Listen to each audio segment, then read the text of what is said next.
कुछ सालों पहले की बात है। एक गुरु और शिष्य जंगल से होते हुए अपने गांव जा रहे थे। चलते चलते अंधेरा काफी हो चुका था।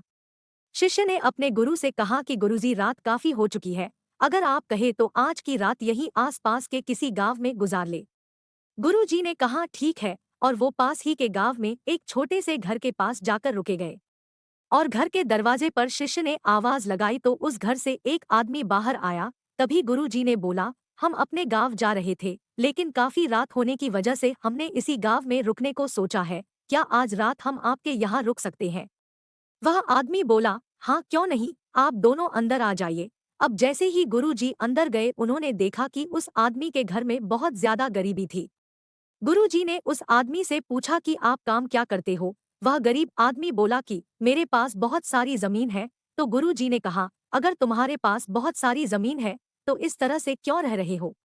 वह आदमी बोला, यह जमीन किसी काम की नहीं है। गांव वाले बोलते हैं कि ये बंजर जमीन है, यहाँ पर कुछ भी नहीं उगाया जा सकता है, और वहाँ पर फसल उगाना बहुत बड़ी बेवकूफ़ी है। गुरुजी ने कहा कि फिर तुम्हारा गुजारा कैसे होता है? उस आदमी ने कहा, मेरे पास एक भैंस है जिससे मेरा पूरा घर चलता है। ये सुनने के बाद गुरुजी सो जाते हैं, और रात में जब सब लोग सो रहे होते हैं तब गुरुजी अपने शिष्य को उठाते हैं और उस गरीब आदमी की भैंस लेकर अपने गांव चले जाते हैं। तो शिष्य ने अपने गुरु से पूछा, हे गुरुजी, कहीं आप ये गलत तो नहीं कर रहे हैं? उस गरीब आदमी की रोजी रोटी इसी भैंस की वजह से चलती है। गुरुजी ने कुछ नहीं कहा और अपने शिष्य की तरफ मुस्कुराते हुए आगे बढ़ जाते हैं। इस बात को तकरीबन 10 साल गुजर गए और जो गुरु का शिष्य था वह बहुत बड़ा गुरु बन चुका था। तो एक दिन उन्हें उस गरीब आदमी की याद आती है कि मेरे गुरु ने उस आदमी के साथ अच्छा नहीं किया था, मुझे एक बार चलकर देखना चाहिए कि वह आदमी अब किस परिस्थिति में है। वह शिष्य उस गांव की तरफ जाता है, और वहां जैसे ही पहुंचता है तो वह देखता है कि जहां पर उस गरीब आदमी का झोपड़ा था वहां पर अब एक बड़ा ही आलीशान महल बन चुका है, और उस झोपड़ी के बाहर जो बंजर जमीन थी उस पर फल और फूलों के बगीचे लगे हुए थे। तभी उधर से उस घर का मालिक आता है।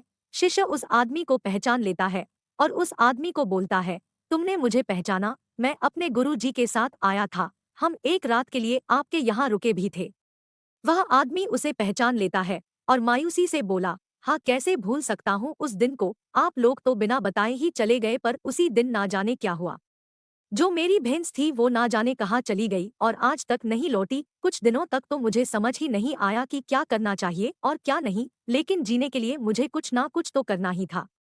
तो कुछ दिन मैंने मेहनत मजदूरी शुरू करके कुछ पैसे इकट्ठे किए और उन पैसों से मैंने अपने खेतों में फसल उगाई। आखिर में मुझे अपनी मेहनत का फल मिला, और आज मैं इस गांव का सबसे बड़ा और सबसे अमीर आदमी बन चुका हूँ।